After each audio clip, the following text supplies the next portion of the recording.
হরে কৃষ্ণা, রাধে রাধে বন্ধুরা।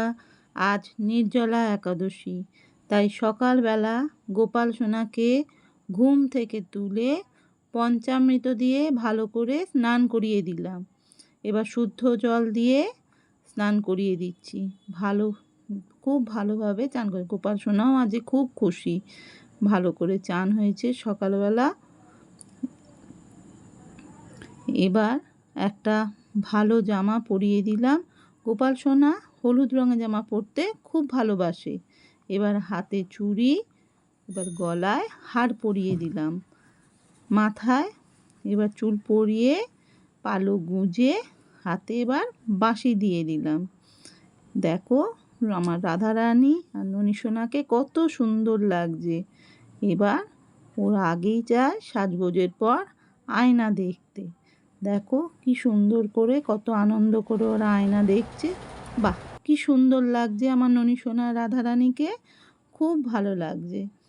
এইবার ওদের আমি সাজিয়ে ফুল দিয়ে এবার আস্তে আস্তে করে ভোগ নিবেদন করব।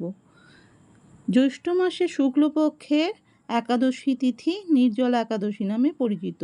হিন্দু ধর্মে এই একাদশীর বিশেষ মাহাত্ম্য রয়েছে। বছরে 24 একাদশীর উপবাস করতে না পারলে এই একাদশীর উপবাস করলেই সমস্ত একাদশী তিথির ফল পাওয়া যায়। এটি সবচেয়ে কঠোর একাদশী। এই তিথিতে নির্জলা উপবাস করে বিষ্ণুর আরাধনা করা হয়। এদিন বিষ্ণু পূজার সময় নির্জলা একাদশীর ব্রতকথা পাঠ করা আবশ্যক।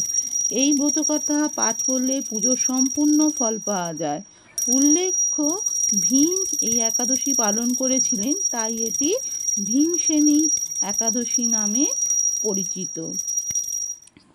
তো এবার আরতি শেষ হয়ে গেল। এইবার এরা ননী সোনা আর গোপাল সোনা এবার ভোগ গ্রহণ করবে।